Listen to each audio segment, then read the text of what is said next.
like to start G7 Finance Ministers and Central Bank Governors meeting, the Presidency's press conference.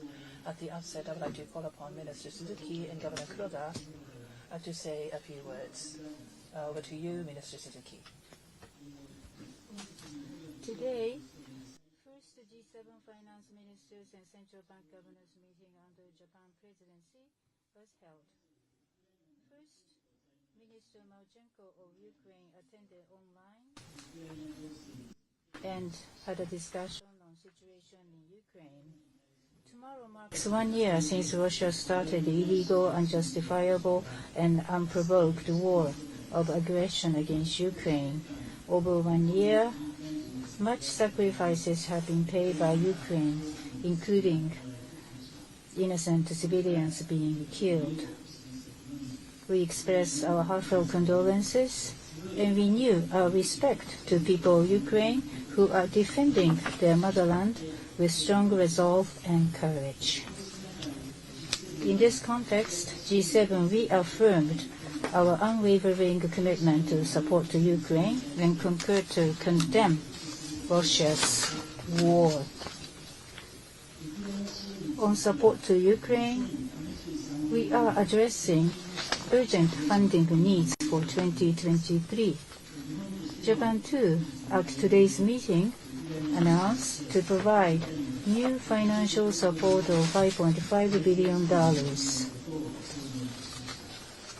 Specifically, in addition to budget support grant through World Bank of $500 million, conditioned on Diet's approval, $5 billion budget support loan through credit World Bank will be provided for Ukraine's committed for 2023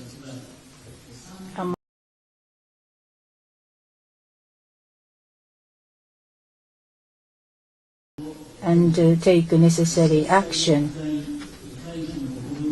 and continue working closely with partner countries to stop attempts to circumvent and evade sanctions.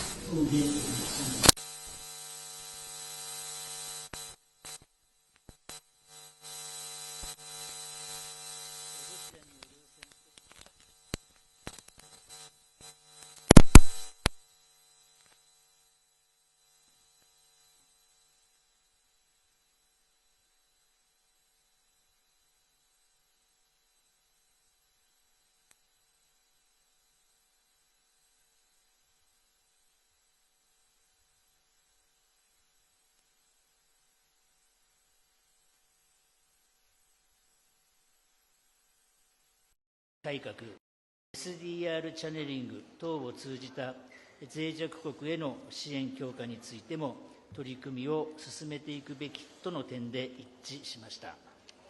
このほか、インドのシタラマン財務大臣と私は面会をし、G20、G7 の議長国として引き続き緊密に連携することを確認をいたしました。冒頭、私からの発言は以上です。続きまして、黒田総裁、お願いいたします。はい。議論の内容につきましては、ただいま鈴木大臣から説明があったとおりであります。今回の会議では、やはりロシアによる戦争や世界的な金融引き締めの下での世界経済と、その下での財政金融政策等について議論をされました。私からは、世界及び日本の経済動向、それから金融政策について、簡単にお話しました。ご案内のとおり、世界経済については、最近の経済指標を踏まえますと、想定と比べると底堅いということが、そういう見方が示されましたが、依然としてですね、世界的にインフレーションのレベルが非常に高いということで、やはりこれを物価安定の目標に向けて近づけていくために、引き続き金融の引き締めを維持する必要があるというお話がありました。それから日本経済については、私から新型コロナウイルス感染症抑制と経済活動の両立が進む下で、設備投資や個人消費の緩やかな増加を背景に持ち直しているということをご説明しました。また、消費者物価については、輸入価格の上昇を背景にですね、生鮮食品を除くベースで消費者物価が足元で 4% 上昇までなっておりますけれども、2023年度半ばにかけて 2% を下回る水準まで低下していくというふうに見ております。でその上でですね、物価安定目標 2% の物価安定目標の持続的安定的な実現を目指して金融緩和を継続するということをご説明しました。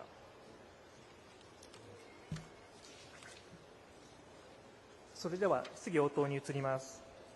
ご質問のある方は挙手をお願いいたします。私から指名いたしますので、社名とお名前、さらにどなたに対する質問かを明らかにした上でご質問をお願いします。それではお願いいたします。では最前列の真ん中の方。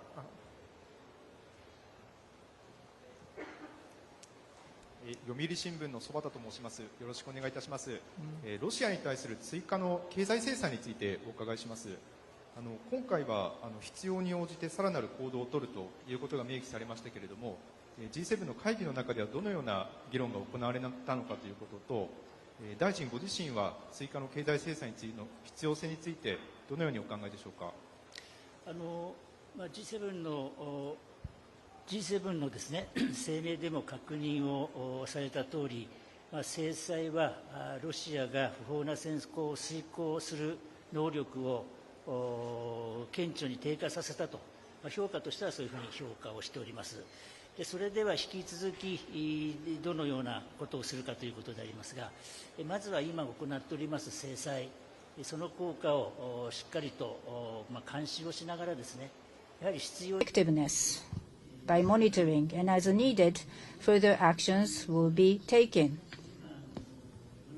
So, as for now, the current sanctions are to continue. That's the position.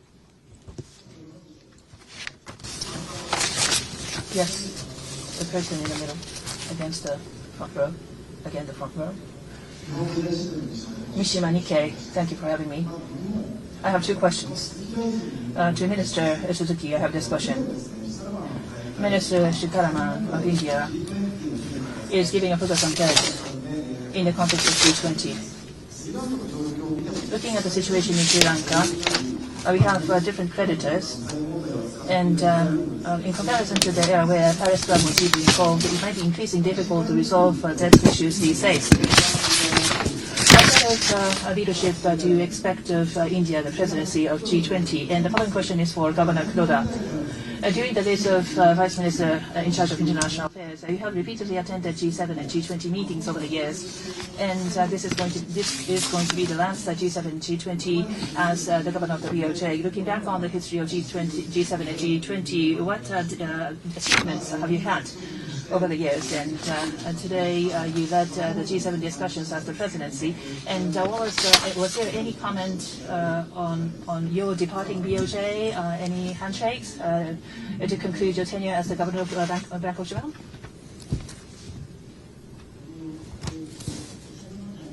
With regard to the debt issue,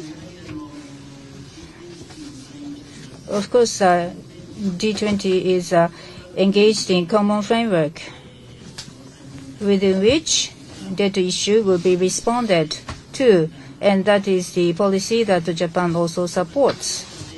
Within that context, for example, Zambia and a new Ghana, with regard to these countries, actions are now set in motion, to which we express our welcome. As for the common framework, there are the middle-income countries who are not covered by that, like Sri Lanka.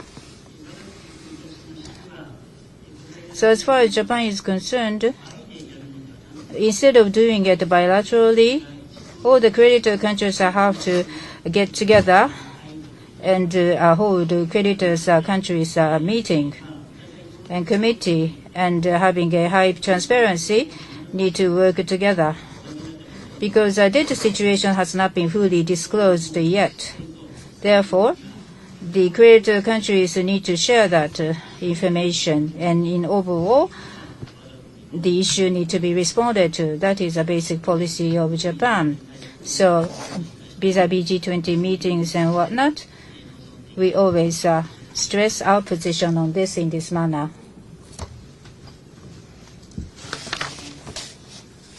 Well, as you pointed out, as the Vice Minister in charge of international affairs between 1999 to 2003, every year I attended 3 or 4 times every year in G7 meetings. Back then, major topics, for one thing, was Asia currency crisis, post-Asian currency crisis, Asian economy, global finance. That was a major topic back then. Also, supporting Afghanistan was also a topic that we discussed over the course of those years. Since 2013 to 2023, the past 10 years, as the governor of BOJ, I attended 3 or 4 times every year. Attended these meetings as the governor of Bank of Japan. And between 2013 and 2023, for the past 10 years, initially we discussed the global financial crisis, the aftermath of global financial crisis. And obviously that had a major impact on the global economy. So how to address with economic policies and financial regulation, those were the major topics in the early days of 2013-2023 period. But between 2020 to more recently, COVID-19 infections, pandemic impact on the global economy, and how to respond with policies was discussed. And for the past 1 year or so, we gave a focus on the issue of Ukraine war in Ukraine. And this has had negative impact on not only G7 countries, but the global economy. And this has accelerated and exacerbated inflation. So we had a lot of discussions on that for the past 12 months or so. So depending on in which period the topic for G7 and the issues that we had to address as a group of G7, we had different economic and financial issues that we had to discuss in different periods. But in any case, I think by engaging ourselves in deep, in-depth discussions with other G7 members, I think we have been able to come up with appropriate responses. And I myself have learned a great deal from attending many of these meetings. I'm very grateful. Any other question? The person at the second row at the very end. どうも。CNBC-TV のものです。財務大臣どうもありがとうございます。質問があります。フレンドショアリングの話ございますよね。イエレン長官がよくおっしゃっておられることです。サプライチェーンの強靭化を緊密な同志国で構築すべきと言ってますけど、G20 のインドの議長国のもとどうでしょうか。フレンド将来についてどうお考えでしょうか。また債務の解決についてはどうお考えでしょうか。中国どんな役割を果たすべきだというふうにお考えでしょうか。G7 は、中国に呼びかけて、ローンのヘアカットを呼びかけるつもりでしょうか。向こう2日間どのような立場で G20 なさるおつもりでしょうか。発言どうも。About the friend shoring issue, we didn't discuss that as a part of our agenda for today. That's one idea that supply chain can become more resilient among like-minded countries. That is my understanding of the concept of the friend shoring. As far I think it is in the process of concept. That's my take. So toward anything concrete actions I will be taking, this is not the time to have that at this time. Therefore, at G20, Whether you will be picked up or not for discussion, I do not know. However, as far as Japan is concerned, the position is as I explained to you. So we are open to what others have to say on this, and we would like to fix on our position. And also about the data issue, as I said to you before, it's the same. Paris Club is there as one of the framework. And also, as I mentioned to you, there is a common framework. At any rate, responses will be made, but transparency is the most important point. How much debt is out there? Where is the source of debt? Where it incurred? So rather than dealing with it one-on-one, if it is the case, then all the countries concerned might be faced with undermining of their common interests. That is why I said to you that creditors countries have to get together and resolve it jointly. Of course, haircut of the debt and so forth, we are not in the stage to say anything on that. But creditors countries meeting can be held, and at that meeting they can discuss what will be the outcome. Would that be accepted or not? But anyway, the conclusion will be drawn one way or another. But at this time, in making more advancement on this, what will be the forum for discussing this matter is something which is being looked into, and this is the most important point at this time. Thank you.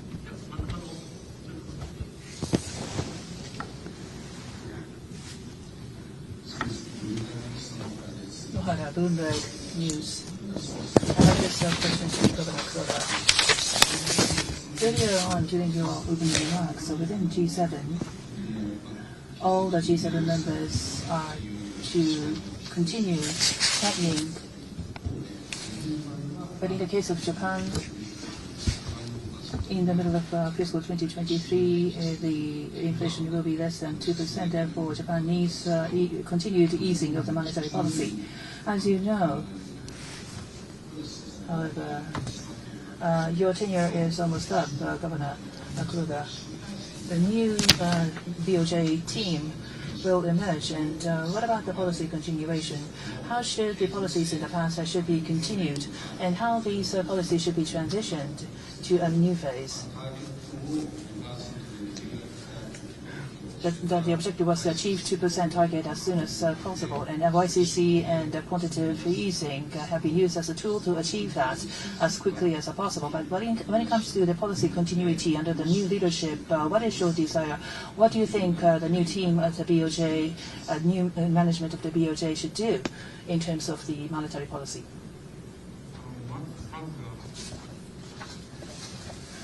Let me first say that the new governor and the deputy governor have yet to be appointed.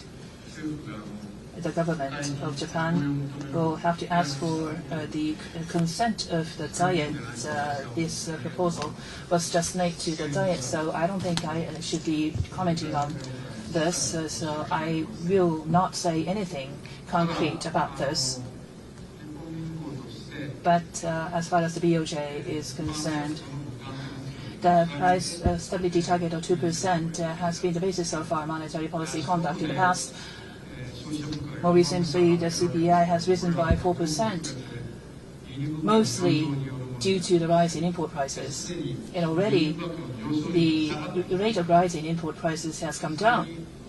In addition, the government has introduced measures to contain energy price rises. The government will start subsidizing the consumers, and this will weigh down the CPI increase going forward. Therefore, according to the current outlook, the rate of rise will continue to decline towards the middle of fiscal 2023 and will end up somewhere below 2%. That is the current outlook. And this is the outlook shared by the members of the NPM at the BOJ. The private sector economist's outlook is much lower when it comes to the inflation in the coming months. That is the situation. And the private sector outlook and our projection is the same in that for fiscal 2024, we'll continue to see a less than 2% inflation, at least for the time being. That is our outlook. The wage increase this fiscal year and the next fiscal year, if wage continues to increase,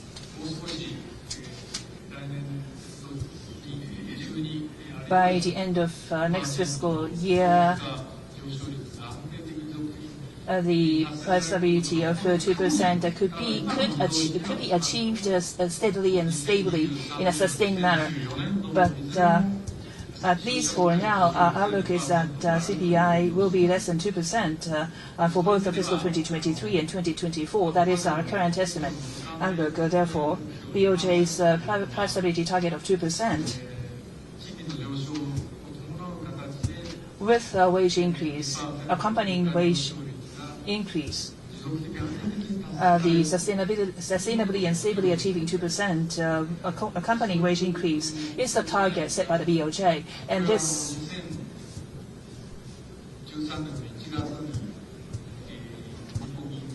target was decided upon by the NPM Monetary Policy Meeting in January 2013, and this target and objective has been kept intact since then.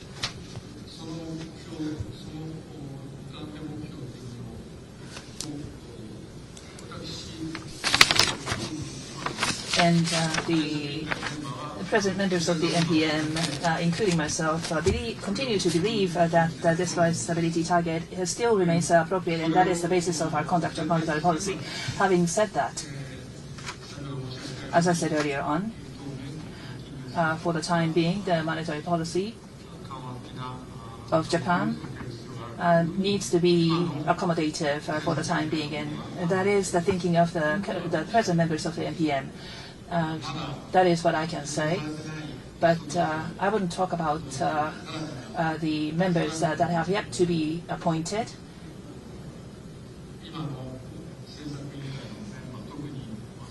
The current members of the NPM, both the governor and deputy governors, two of them.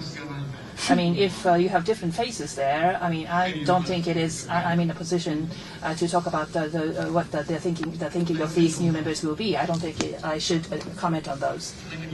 And the second person in the middle row, Inagaki Asahi Shimbun. I have this question one to Minister Suzuki and one to Governor Kuroda. First, Minister Suzuki, I have this question for you. During your discussion at G7, Russian sanction against Russia, circumvention, sanction evasion has been raised as an issue, and developing countries and emerging countries, in order to win them over, how do you plan to win the developing and emerging countries over, or what's the discussion on that during the G7 meeting today? Now, Governor Kuroda, during your explanation earlier on the accommodative monetary policy is still needed. I think that's how you explained about the Japanese monetary policy during the G7 meeting. Any reaction from the other G7 members on that?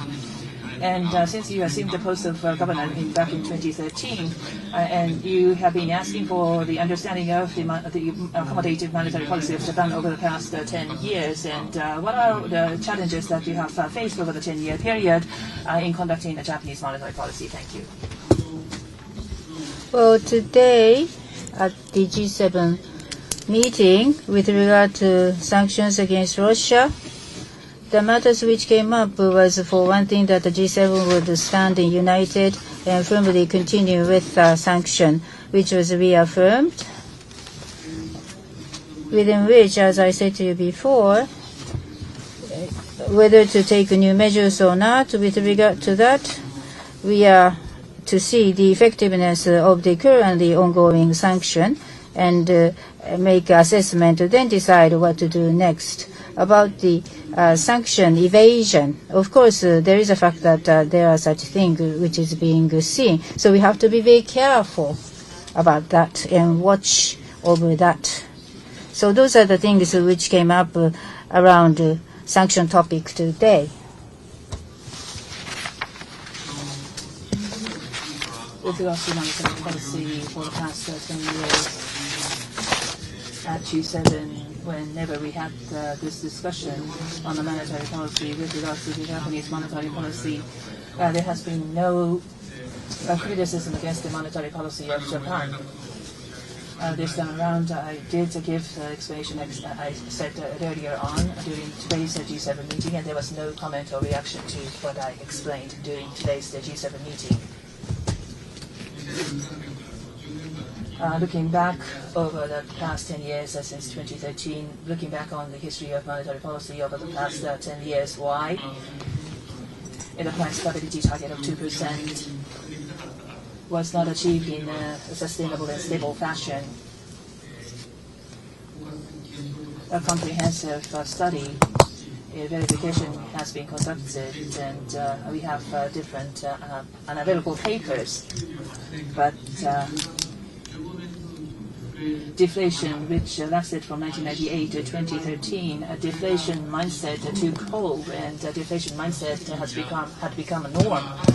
And people expected no rise in wages, prices, and this took hold amongst the economic actors in the economy as a result. In a nutshell, in terms of economic analysis, expected inflation remained very low, and the wage increase was kept very low.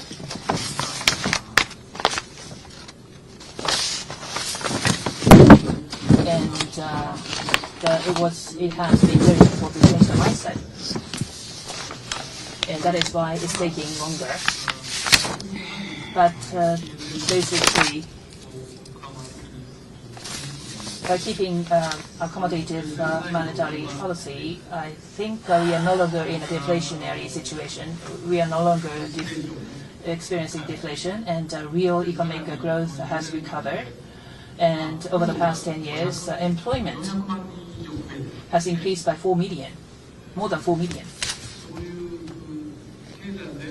So when you look at the economy as a whole, the performance of the economy as a whole has improved.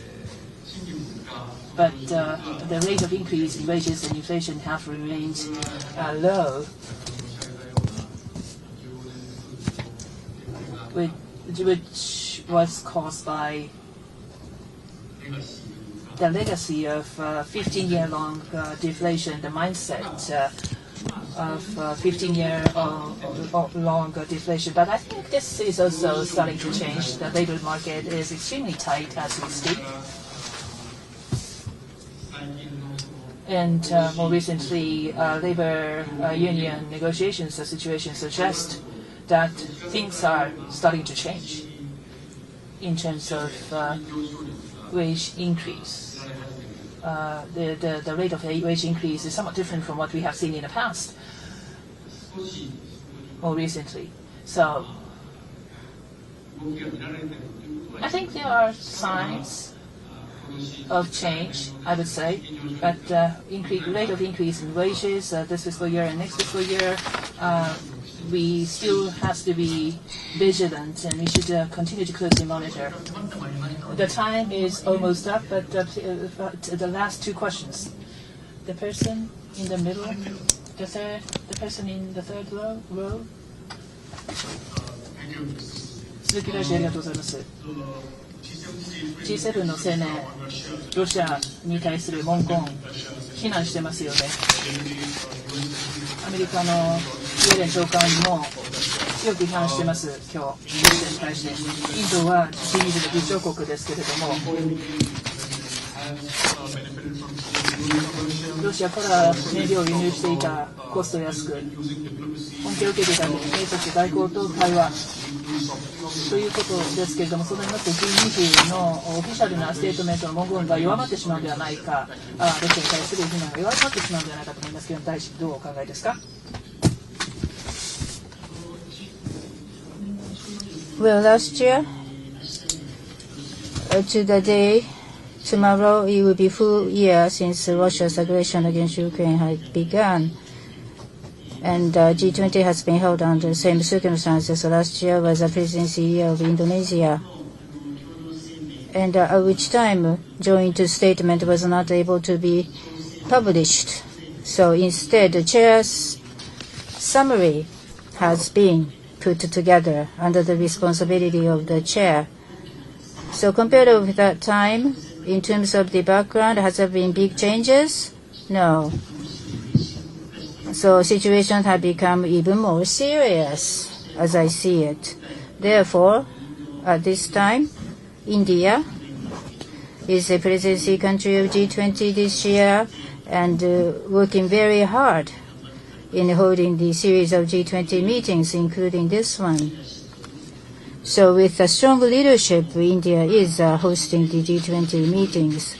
After the G20 meeting is held, whether the joint statement will be issued or not, of course, before going that stage, we have to see whether consensus can be formed or not. But in the end, the presidency India will decide what to do. That's my understanding. But at any rate, the meeting will start from tomorrow. So at this time, I myself cannot prejudge the outcome. It's very difficult for me to do that. Thank you. Second from the right. ロイターズです。ワシントン DC から来ているデイビッドと申しますけれども、ちょっと教えていただきたいのは G7 のロシアの石油価格上限について、原油の$60っていう上限ですけれども、これ見直す、3月に見直すっていう話になってますけれども、これについてコンセンサスはあったんでしょうか。60から下げることに関してのコンセンサス、今日の議論の中ではありましたでしょうか。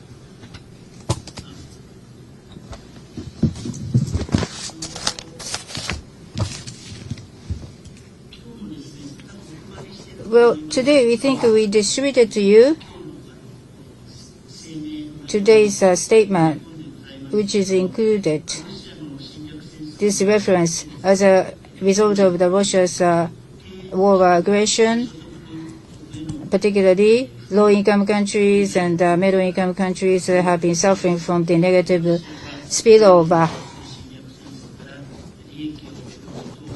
And we should put a stop and prevent Russia to benefiting from the energy trading. That is why price cap has been placed on the Russian oil and so forth. And progress has been made in this regard in terms of the efforts. So monthly basis, financial gap of Russia is expanding quickly to reach a record high because of the unfortunate war. They need to fund the war effort, but that would put a great strain on that effort in terms of the funding as a result of this action.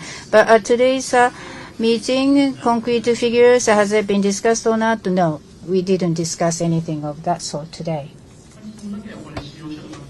If no further questions, would you like to conclude?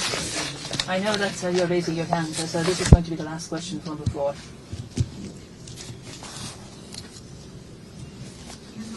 Thank you. Kuroda, NHK, thank you very much for giving me this opportunity. I have this question to Minister Suzuki.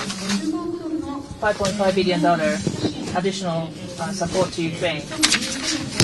During today's G7, after presidency, Japan issued a message for the additional support. So what is the purpose of objective aim of the additional support? And tomorrow, G20 full-fledged discussion will start tomorrow.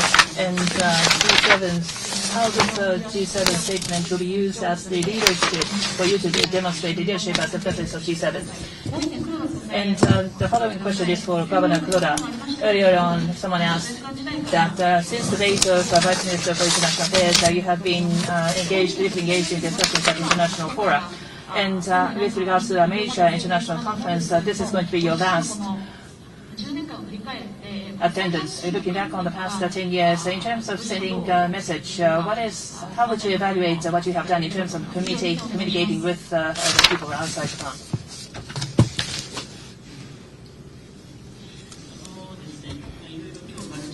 Well, today we talked with Minister Marchenko, who attended the meeting online, and he briefed us about the situation in Ukraine. And fiscal situation is challenging, we heard. It didn't come up anew today, but with regard to the financial gap and funding gap, of course it has always been on the table as an outstanding issue, and this financial gap needs to be filled. How it can be filled within G7 and so forth has been discussed. In a way, this would form a pillar within the support to Ukraine. So for 2023, G7 altogether support commitment will reach the amount that I mentioned to you, $39 billion US. And we are the presidency country of G7, and of course we are providing this $5 billion budget to support. I think this is making a very good contribution. Each country making what and what contribution. Some of the countries may not be able to disclose the exact figure, but in total, $39 billion US is the amount that we can announce, 39 billion. And $5 billion plus $500 million altogether. And Prime Minister Kishida already announced this figure. So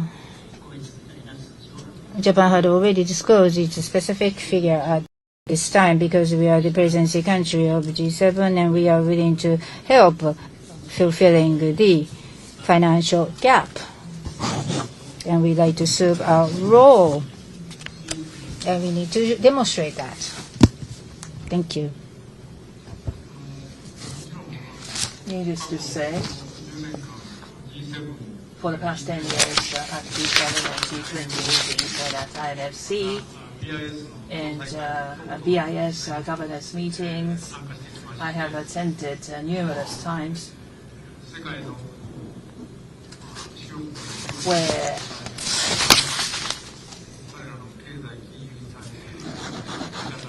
I learned views and approaches for economic and monetary policy conduct of leading central bank governors of the world, and I took opportunities to explain the economic and monetary situation in Japan, and I think I have been successful in winning their understanding in full. I think the time is up. With this, we would like to bring this G7 Administration Central Bank Governors Meetings Presidency's press conference to a close. Thank you very much for your participation.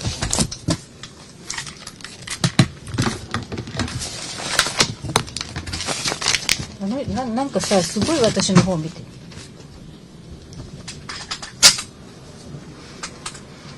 Thank you so much. Can you take the mic, please? Yeah, sure.